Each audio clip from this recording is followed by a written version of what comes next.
Yeah, I mean, the question I would have with that would be, isn't that the system that we had prior to this with gold, essentially, where it was a system where we're based off of gold, but wasn't part of the problem was the fact that gold was limiting how much expansion we could possibly have in our system whenever we needed it, which is why we had to go away from having a system held down by a solid utility item like gold or something like that. So I would say, Yeah. where is it different versus where gold was in the past?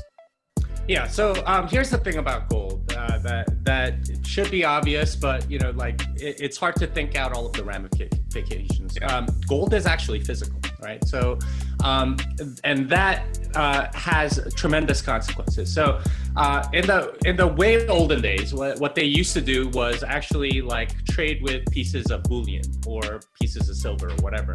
Yeah. And every time you went to the market, you would have to actually weigh out the pieces and see how much it weighed, and then you would negotiate and get whatever it is that you wanted from the other person in order to fulfill the trade, right? Like, I want some bread or something like that. You would measure a certain amount of silver or copper or gold, and then get it back.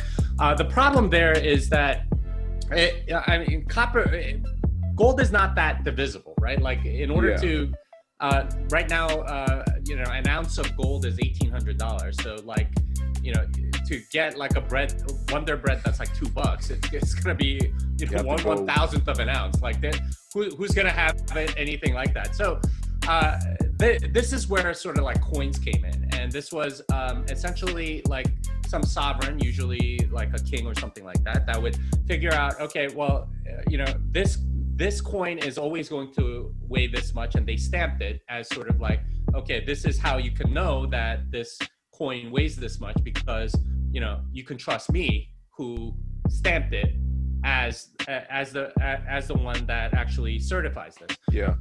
Now that worked really well. The Lydian kings of like 700 BC, they were the first ones to do it, and you might know some of these Lydian kings. King Midas, for example, is like from mythology, just fabulously wealthy. Gyges and Croesus are two other ones, but they're all known for their wealth. And it kind of shows that, when you accelerate trade, when you make trade more convenient, the people that make it convenient get rewarded richly, and they did. Yeah. Now the problem with that is that once you have a trusted authority that stamps these things, well, they can cheat too, right? And this is exactly what the Romans did. And the Romans took this innovation from the Lydians, and they were able to do that with the denarius, which in biblical times was roughly worth 1 day's labor of wages. Now they did this, and the denarius was pretty good for a few hundred years. But one emperor, I think it was Nero, started debasing it just a little bit. And debasing it is saying, okay, I'm gonna say this coin has 4 grams of silver, but actually it's gonna have like 3.5, and I'm going to debase it with just a little bit of nickel or some other metal.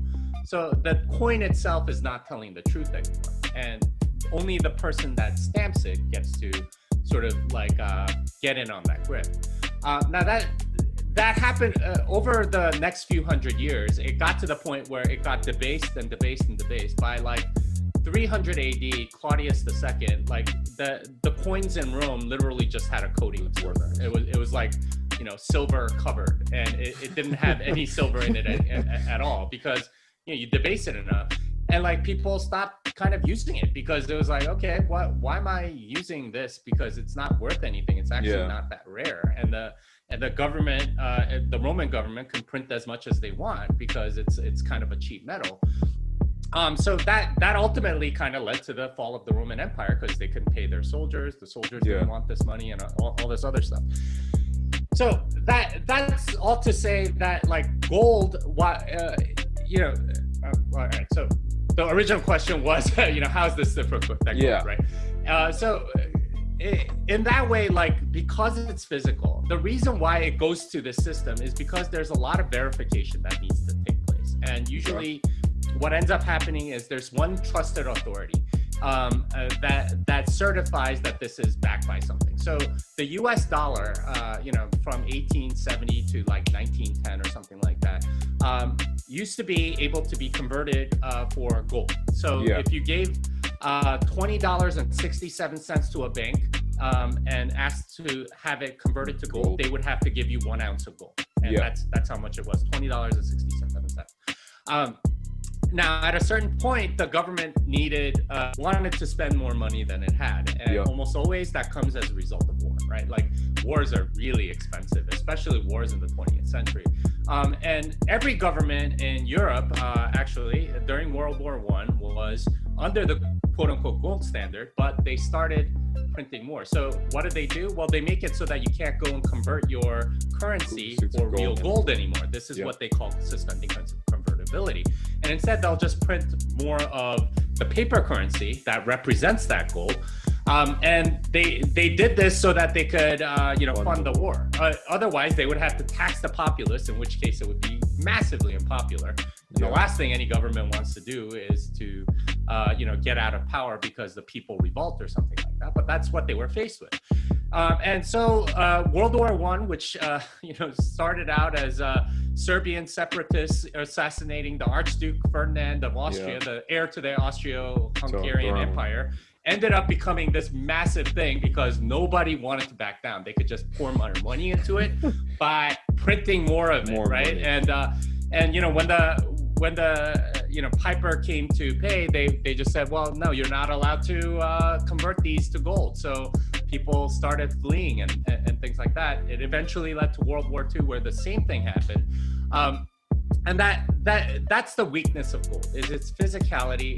The fact that you have to you need to verify, you need to trust someone. It gives them a way to control the money, and that's essentially what happened for pretty much all of history, like all the way back to the Roman Empire and so on.